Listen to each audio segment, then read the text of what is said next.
Hello and welcome to Spirit Forest.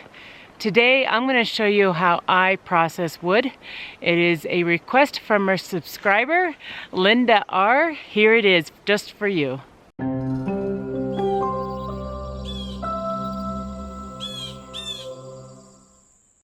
It's a cold, chilly morning here in Colorado. I've been processing a lot of wood. And so Linda, I was thinking about you and was like, you know, I think I'm gonna do that video you requested because I think it is different for a woman, and that was one of her thoughts, is that it might be a little different for a woman to process wood than it is a man. Men have so much upper body strength that us women do not have. So sometimes it just takes a little bit more effort on our part. So I started with a regular axe when I first started chopping my wood.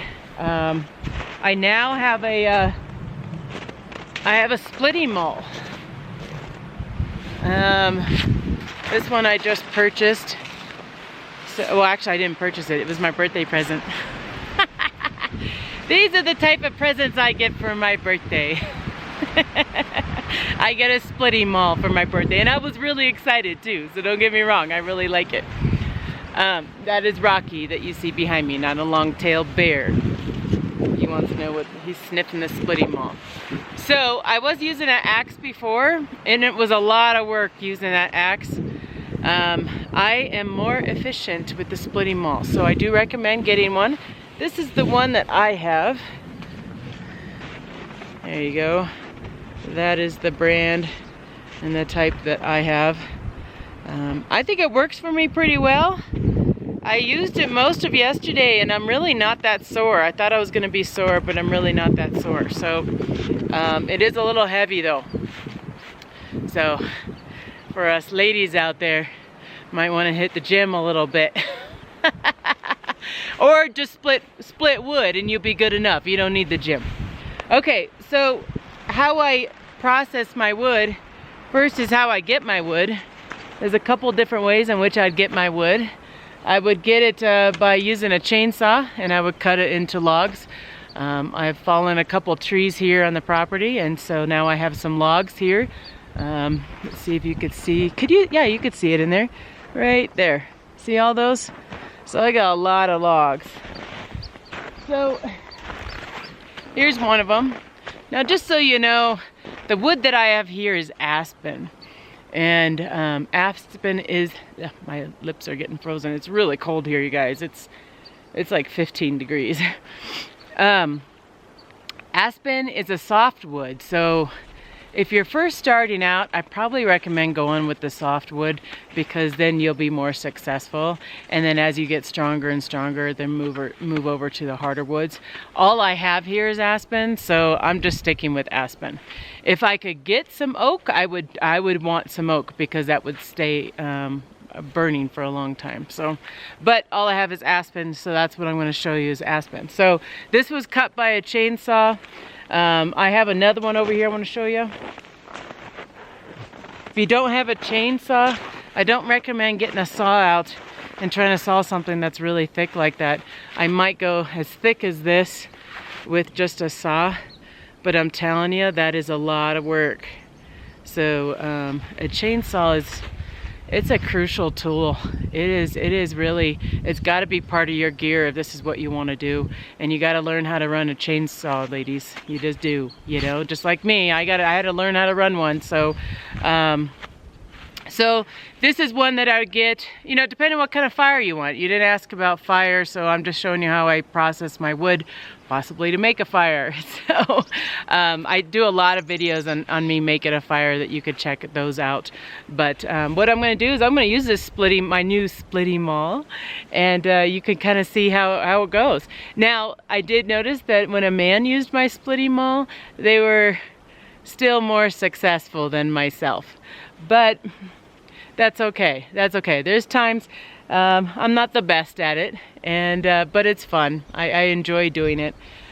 So let's start splitting these, and then I'll show you how I process them even smaller. If you can, put it on an elevated surface. Like sometimes, I don't know if this will go here. Let's see. Maybe. No, I'm not gonna do it. I'm gonna put it down here. Now, I've been doing this for a bit, but it is better if you have a big like platform to put it on, and I also hear it's safer, so I am fully aware of that.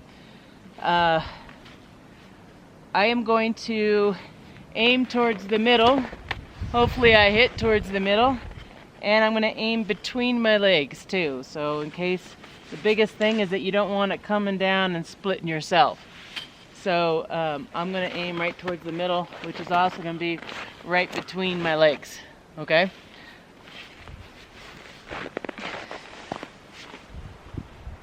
This one, a lot of times I don't put a lot of pressure into it because I gotta split a lot of wood. Like I just did 12 of these yesterday, so I try to use the weight of the maul to split the log. So I bring it up pretty high and then I have it falling down, and I just keep going. I'm not always successful at hitting the middle.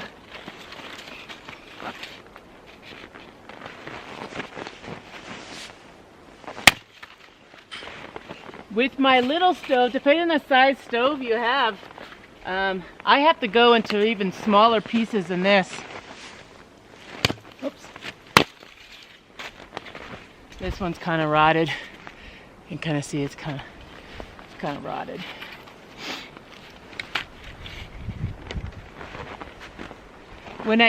This is what I do like about this splitting maul too, because when I get it so it's smaller, and in fact, let me show you on this one, because again, my little stove, which I call Little Bit, she only likes to have little logs in there. Oh, I was just going to show you and it didn't do it. Let's see if we can get it again. But I don't take it all the way up. I just kind of, I had this big knot in it. See why that was having a hard time. So yeah, my little stove wants pieces this big, not any bigger than that. So that's how I start splitting them. Let's get this one. This one's a little bit more solid. Doesn't look as rotten, so I think it might take a couple tries. Let's see if we can get it on the first try.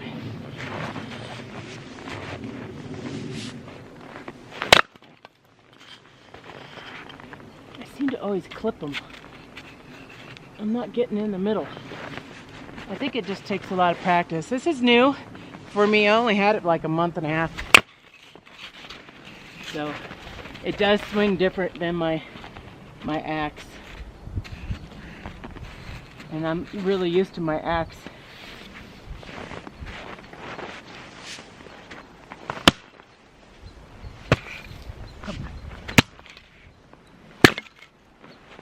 That wasn't too bad. If it gets stuck on the blade like that, I like to bring it up and bring it back down. I've heard from other people, oops, that that's not safe, but I still do it. I live on the edge. Okay, let's get this one a little bit more. See, I don't have to bring it up as much, because once it gets to smaller pieces, it just splits them really well. Some people use hatchets for that. The hatchet hurts my wrist, and that could be because I'm female too. I got little wrists, and so it hurts. So by using this, it's kind of like using a little hatchet that you see the guys do. Man, I am not aiming right. Again, it takes practice.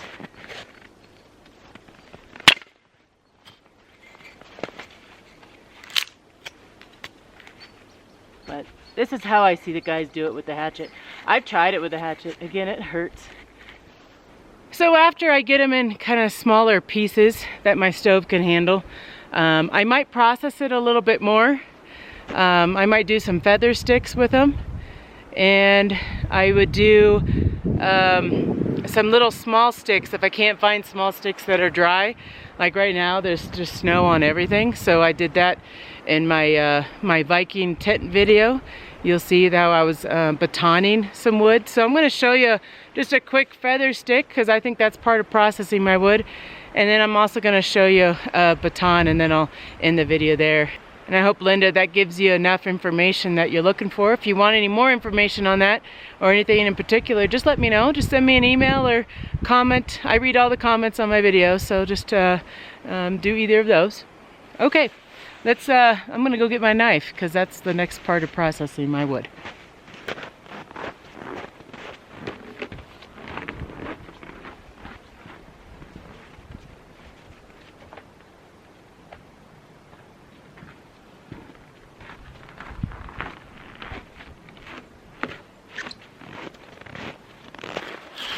The ground's pretty wet, so I'm just gonna try to see if, no, maybe not that. Let's check.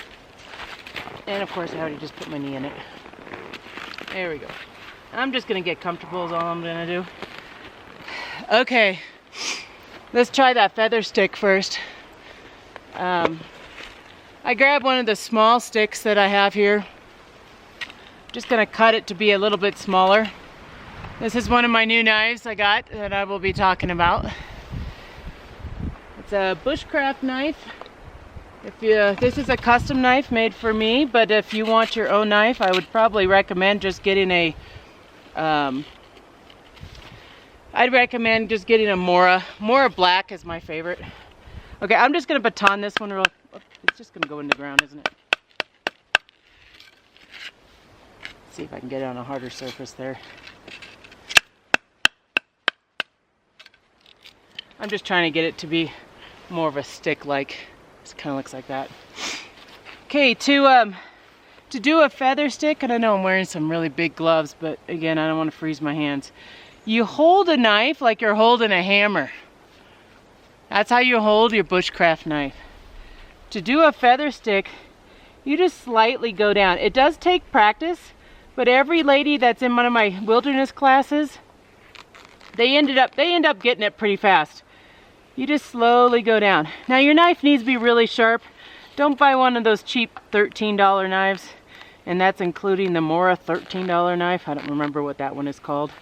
The reason why I like the feather sticks is that I can actually even light them, depending on how thin I make it, with a fire rod. So, I don't know, you can go really fast, like what is it, Joe Robinette does? Anyways, but you can do this, and a lot of times I'll make it all the way around. The reason why they call it feather stick, because they look at it, kind of looks like a little bit like a feather. You put a match right inside there, and that lights up really well, or even a lighter.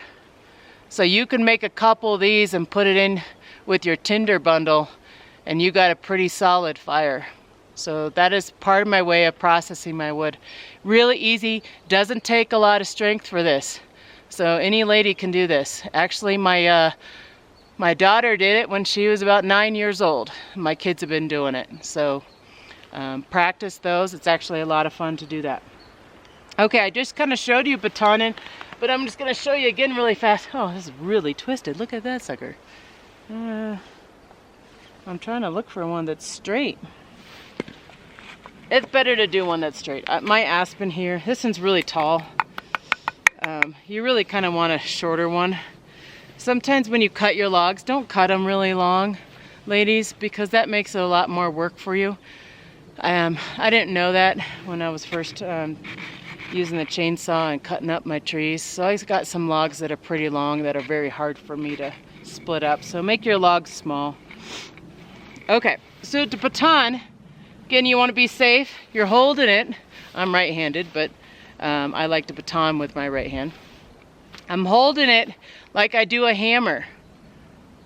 Got it? So it's just like I'm doing a hammer. You take a pretty good piece of wood or something that's pretty solid. I don't know, some of this wood's not so good, but something that so you can bang on the end. Now again, you don't want to do this with your kitchen knife. I'm not sure, I might have to get a, see it's going in the ground. It's going in the snow. See if we can put it on this.